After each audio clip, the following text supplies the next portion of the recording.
Ladies and gentlemen, boys and girls, tweezers, teasers and anguish easers, welcome along to the James Spivey YouTube channel where we discuss books and little else. And welcome back, folks. I'm sorry that I was stupidly absent over the weekend.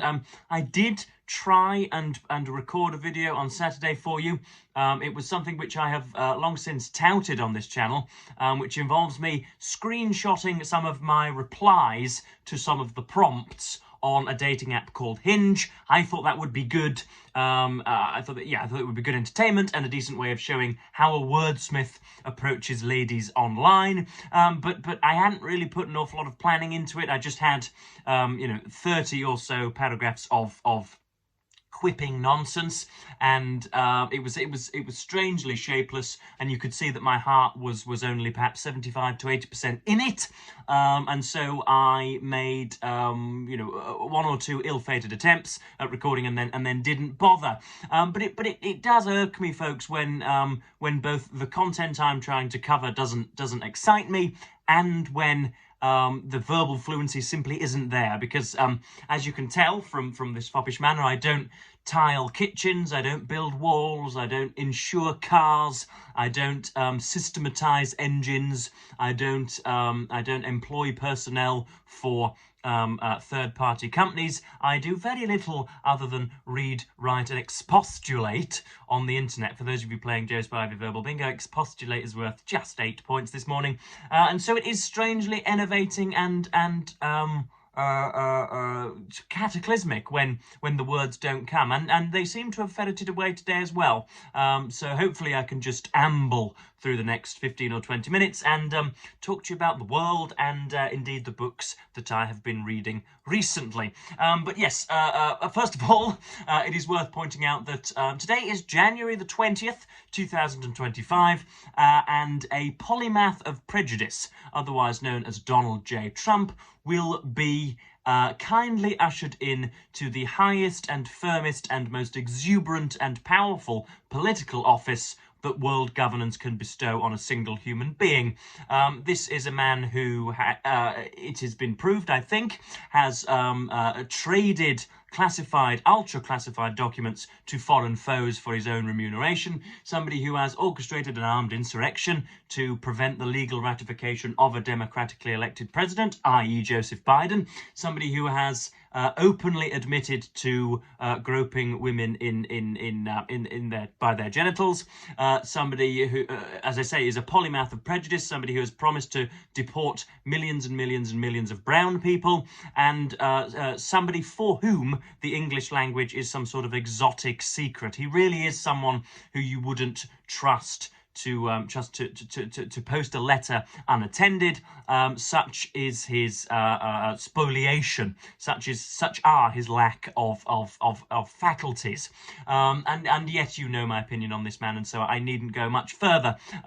He has done most, I think, or done more than anyone else prior to him, to deforest our intellectual lands, and yet he's going to be the president for the second time, and I'm not all that convinced that there will ever be another election, or that anybody other than his direct blood relatives will seize power in America. So that's, for posterity, I thought I might as well release that, because this channel is as much about me being able to track my week-on-week and day-on-day degeneration as it is communicating with you guys about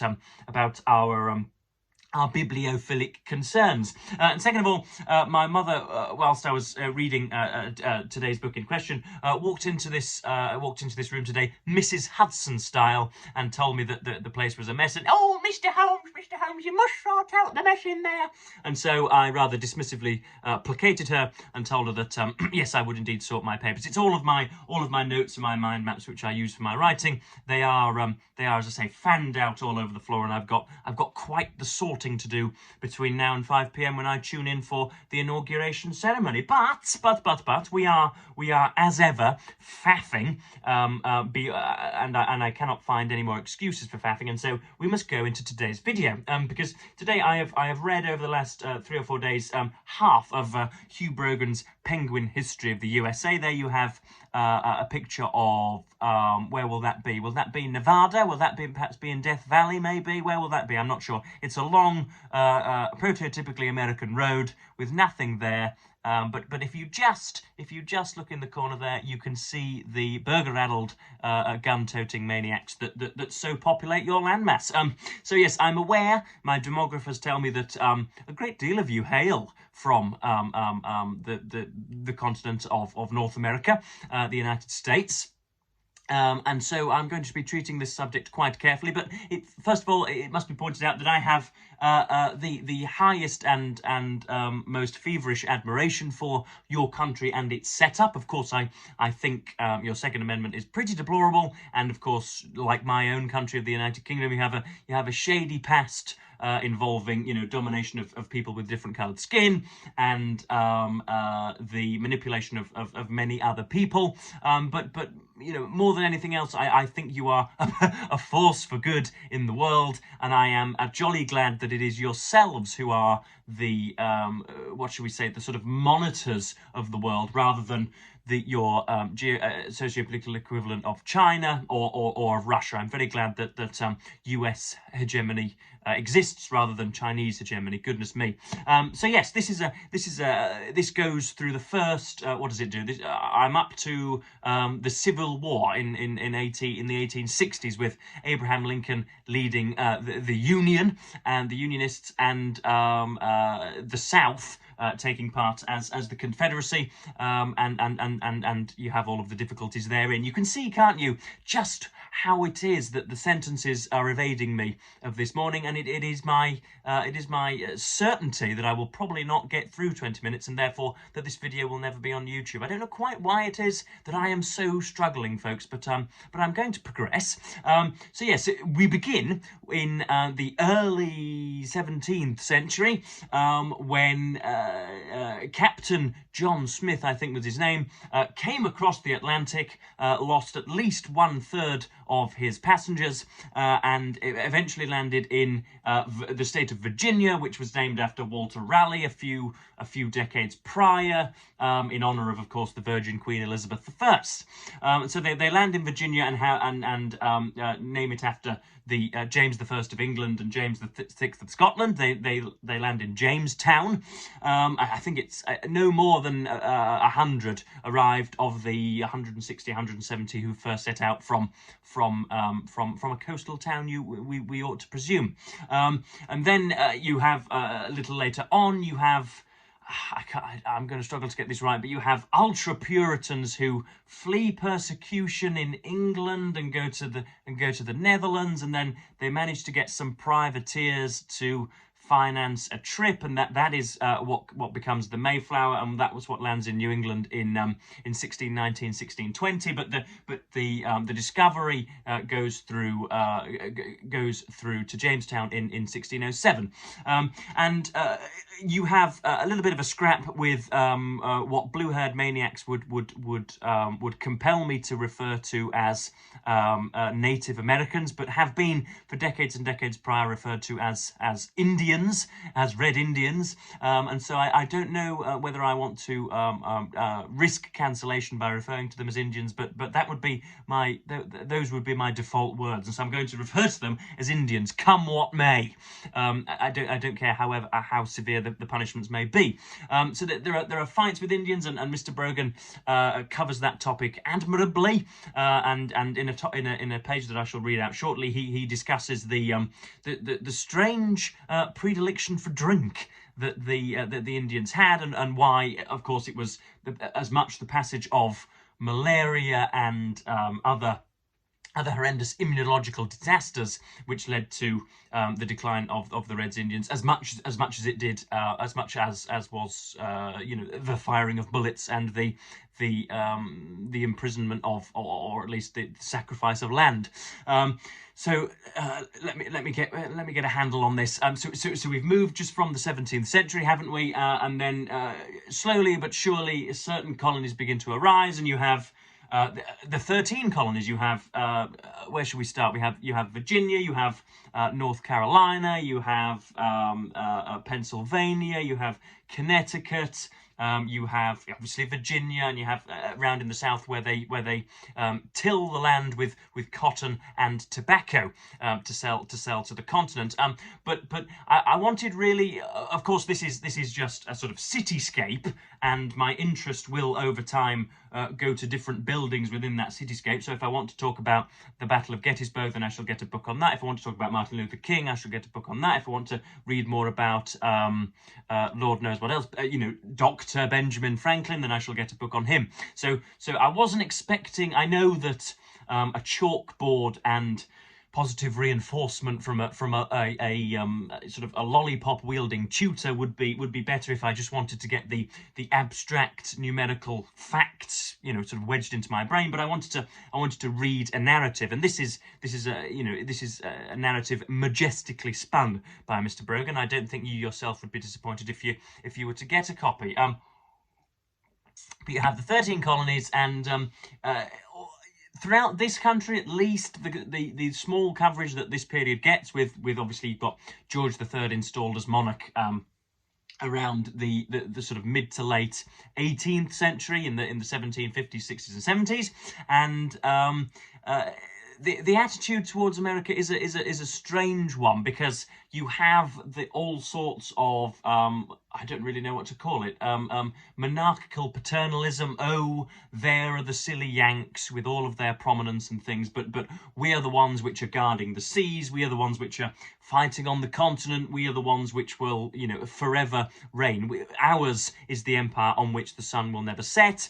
And so you have what Brogan quite often describes as just a strange ignorance and apathy towards the colonies, and a real lack of understanding of their abilities, of their economic prosperity, and of their aims as well, because you have the fostering via the Puritans. You have a fostering of quintessentially American individualism. In other words, I do not care what my neighbour is doing so long as I am okay, and so long as the government has been moved out of my path, then I shall prosper long into the future. And the extent to which the mother country, as it's referred to, intervenes in their affairs is a very interesting aspect of this book. But you have, of course, as I needn't inform you, you have the Declaration of Independence, 1,500 words, written, I think, mainly by Thomas Jefferson in 1776. It's my understanding that the main precepts and tenets of such a declaration were actually finalised on the 2nd, but it was only released until the 4th. So really, Independence Day should be 2 days prior, but because of administrative difficulties, I think it only came out on the 4th. But that's obviously that's a jolly fundamental document. And then you have in 1787, I believe, I've missed out talk about what we would now refer to as Chancellors of the Exchequer. You've got George Grenville and I'm going to forget the other man's name, Townsend, who levy untoward taxes on the colonies, and therefore anger them and again subdue their prosperity.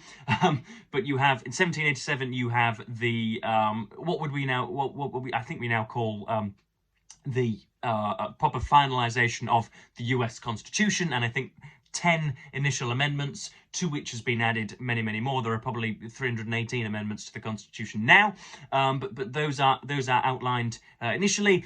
Then you have Brogan talking about bits and bobs of slavery and the differences between the South and the North, and how civil war became to be inevitable. But you've got so much more going on there. You've got Buffalo Bill as the entire population migrates westward, and you get Kansas and Colorado, and then sort of Wyoming and states which most of my fellow countrymen could not identify on a map, all of which happen. You have Texas with Mexico and the Spanish, and you've got Florida with the Spanish as well, and you've got British Columbia and Canada up top, which of course is still part of the Commonwealth to this very day. But you've got Buffalo Bill with the movement across there. You've got Joseph Smith and Brigham Brigham Young and the strange, what I'm going to call the strange polygamous scourge of Mormonism, which of course was, conveniently allows men to have 70 and 80 wives should they wish it.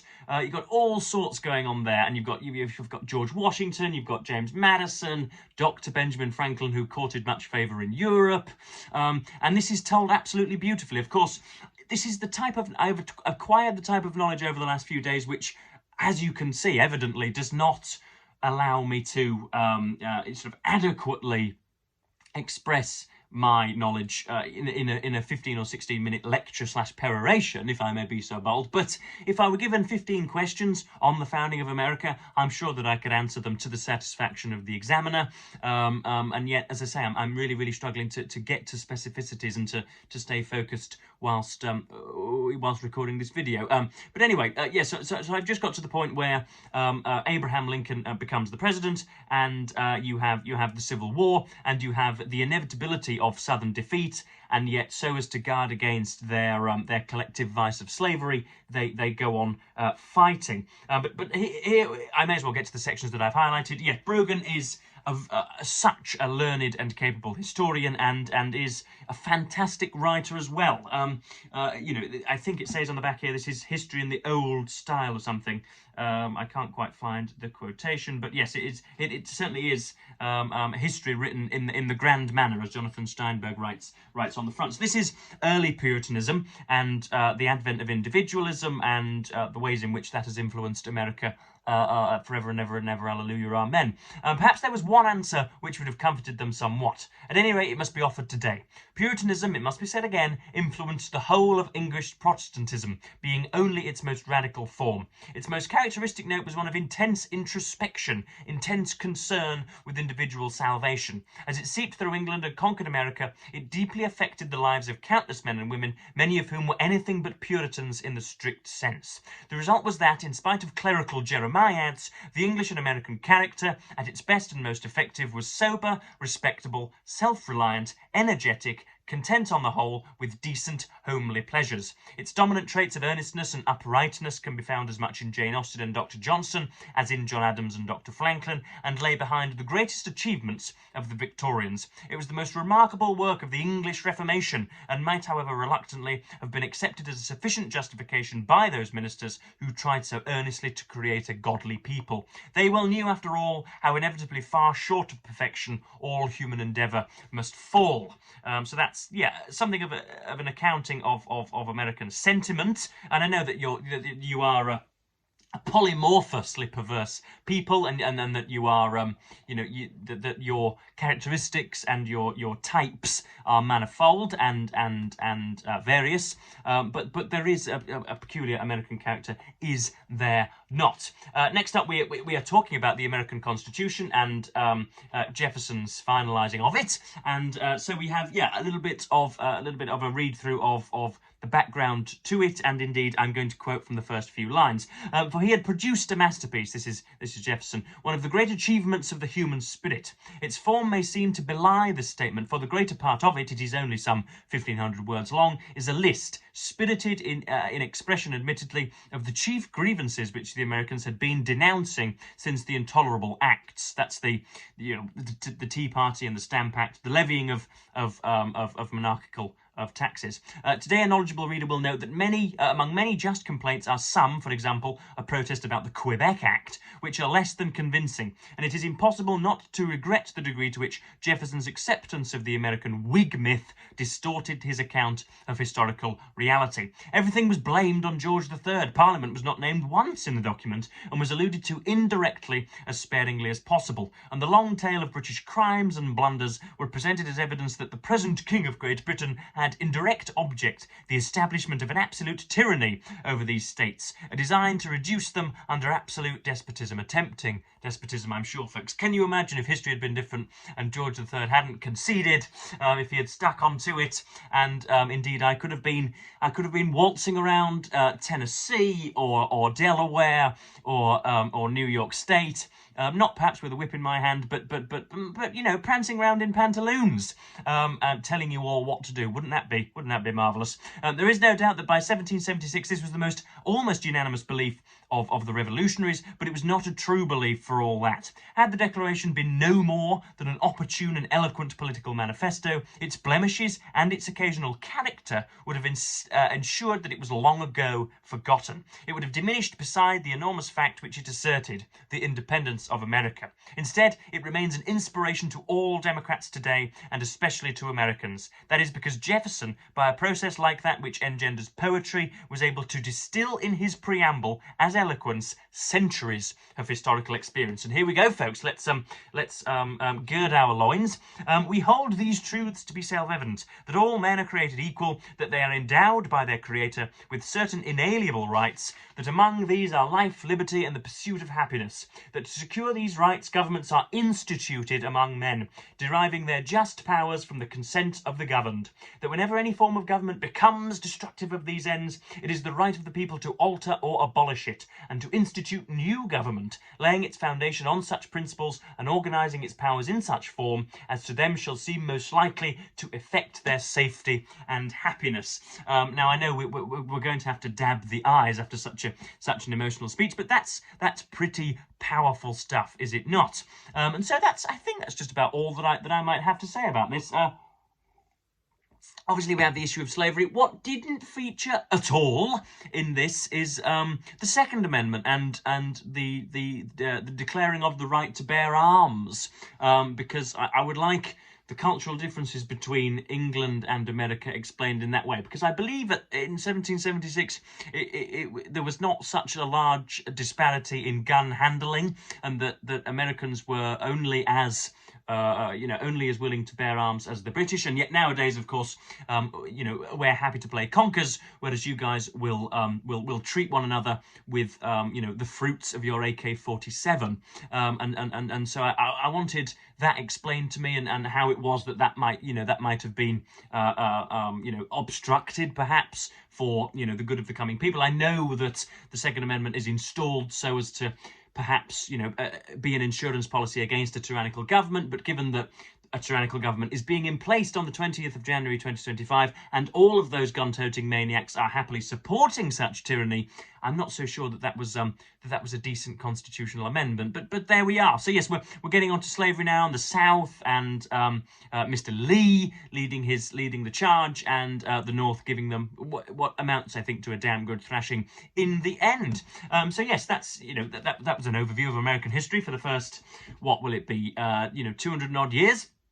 And the next 200 years will be the subject of another video. But yes, it cannot be over-exaggerated. The quiddity, the strangeness, and indeed the near fictional air which has descended upon me today, as a result of Donald Trump's inauguration ceremony. He really, if you were to ask him how, using which algebraic formula, Mr. Trump, would we use to measure the length of the hypotenuse on a right-angled triangle? In which year did the Apollo missions land a lunar module on the moon? In which year was President Kennedy shot at Dealey Plaza?